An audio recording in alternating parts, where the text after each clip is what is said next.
Europe Matin. Lionel Gougelot.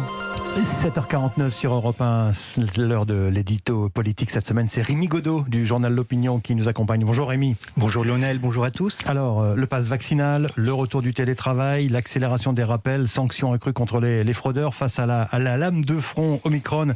Le gouvernement, on en parle depuis ce matin, a donc annoncé hier soir toute une série de nouvelles mesures.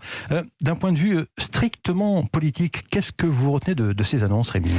Pas vraiment de surprise. Depuis plusieurs jours, l'exécutif préparait l'opinion à ce que le Premier ministre a appelé hier soir une stratégie sanitaire adaptée. Dès le week-end, il l'a résumé en trois piliers.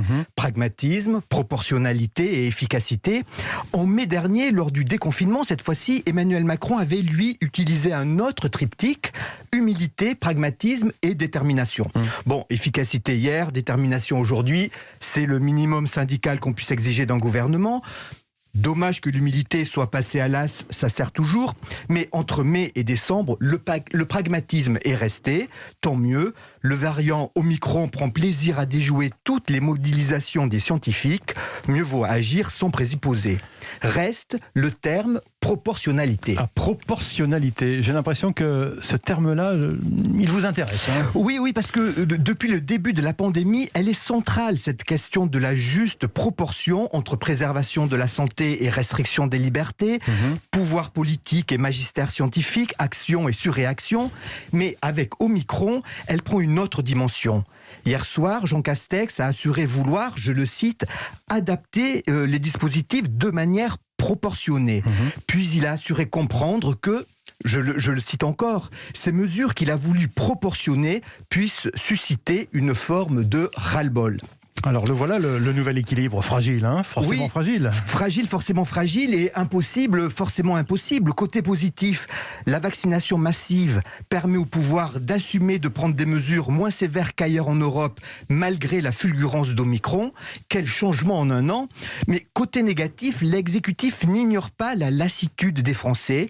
Ils sont fatigués. Pousser trop loin la coercition, c'est risquer de provoquer un rejet aux conséquences politiques radicales. Alors, l'Élysée et Matignon naviguent. Ils naviguent à vue, en quelque sorte. Le Premier ministre a parlé hier d'une stratégie dont nous essayons de garder la cohérence tout en l'adaptant à la situation.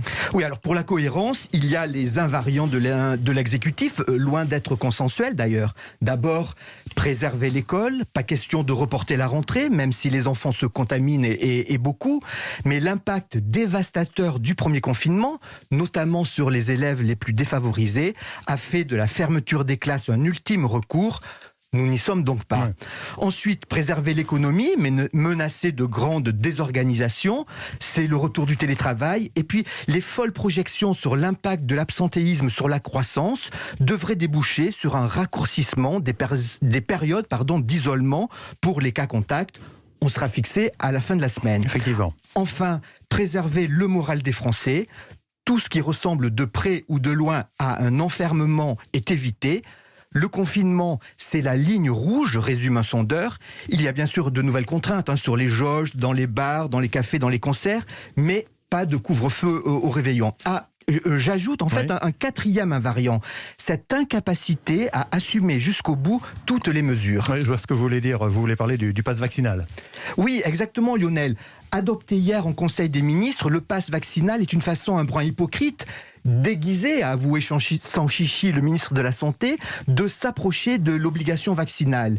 Mais le crédit, l'autorité du gouvernement sont trop faibles pour imposer l'association du mot vaccination avec l'adjectif tabou obligatoire. Seule marge de manœuvre assumée d'ailleurs, accentuer la pression sur les non-vaccinés, accroître les sanctions contre les utilisateurs de faux QR codes. Et voilà, on chemine ainsi du pass sanitaire au pass vaccinal, du test gratuit au test payant, du pass seul au pass associé à un autre contrôle, du rappel au bout de 4 mois à un rappel à 3 mois. C'est peut-être cela, le vivre ensemble dont nous parlait le président en mai déjà. Le Premier ministre nous a dit hier en conclusion qu'il n'y a pas d'autre voie dans ce combat qui pouvait sembler sans fin. Une seule voie sans fin comme perspective. pas vraiment facile de trouver la réponse proportionnée. Merci Rémi Godeau, rédacteur en chef à l'Opinion. À la une de l'Opinion ce matin ? Eh bien, on titre sur la croissance. Omicron gâche la fête. La croissance pourrait être négative au premier trimestre. Merci Rémi Godeau.